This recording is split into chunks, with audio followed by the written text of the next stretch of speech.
Shalom, selamat pagi buat Bapak Ibu dan saudara-saudara yang dikasihi Tuhan Yesus Kristus. Firman Tuhan yang menyapa kita hari ini, yaitu tertulis dalam kitab 2 Tawarik 7 ayat 14. Dan umatku yang atasnya namaku disebut, merendahkan diri, berdoa dan mencari wajahku, lalu berbalik dari jalan-jalannya yang jahat. Maka aku akan mendengar dari sorga dan mengampuni dosa mereka, serta memulihkan negeri mereka. Demikianlah firman Tuhan. Bapak Ibu Saudara, tidak ada manusia yang selalu berjalan lurus hidupnya.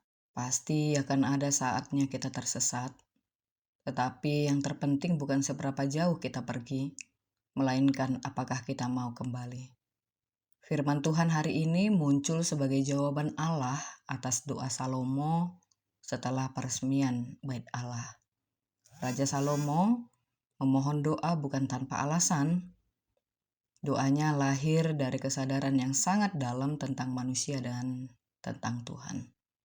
Salomo sadar bahwa bangsa Israel bukan bangsa yang sempurna. Walaupun saat itu mereka sedang berada di puncak Bait Allah sudah berdiri, ibadah sudah berjalan, suasana rohani terasa kuat. Tapi Salomo tahu satu kenyataan, manusia bisa jatuh. Mereka bisa berdosa, menyimpang, bahkan melupakan Tuhan. Salomo juga mengerti bahwa dosa juga membawa akibat yang nyata dalam kehidupan. Ia menyebut berbagai kemungkinan, termasuk kekalahan, kekeringan, penyakit, dan pembuangan. Itu bukan sekadar masalah hidup biasa, tetapi tanda bahwa hubungan dengan Tuhan sedang rusak. Salomo juga tahu bahwa satu-satunya harapan pemulihan adalah Tuhan sendiri.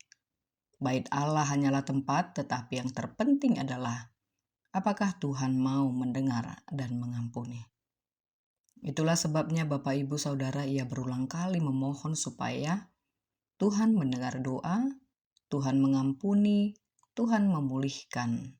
Agar Allah mendengar doa umat bila mereka jatuh dalam dosa dan mengalami kesusahan. Jadi doanya bukan hanya untuk keadaan saat itu, tetapi untuk masa depan umatnya. Nah, ayat 14 ini adalah bagian dari jawaban Tuhan itu. Allah menampakkan diri kepada Salomo dan menegaskan bahwa jika umatnya merendahkan diri, berdoa, mencari wajahnya, dan berbalik dari dosa, maka ia akan mengampuni dan memulihkan negeri mereka. Ayat ini menekankan bahwa pemulihan bukan sekadar ritual, melainkan perubahan hati dan tindakan nyata meninggalkan jalan yang jahat. Dan pemulihan adalah anugerah Allah. Bukan hasil usaha manusia semata, Allah yang berinisiatif mendengar, mengampuni, dan memulihkan. Bapak, Ibu, Saudara, hidup manusia tidak selalu lurus. Ada kalanya kita pasti jatuh, menjauh, bahkan salah jalan. Tetapi Tuhan tidak pernah berhenti menunggu kita kembali. Yang Tuhan cari bukan kesempurnaan, tetapi kerendahan hati untuk kembali. Dan ketika seseorang benar-benar kembali kepada Tuhan, selalu ada satu hal yang pasti.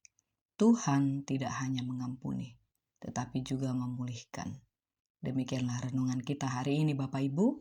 Semoga harimu menyenangkan, semangat, Tuhan Yesus memberkati. Shalom.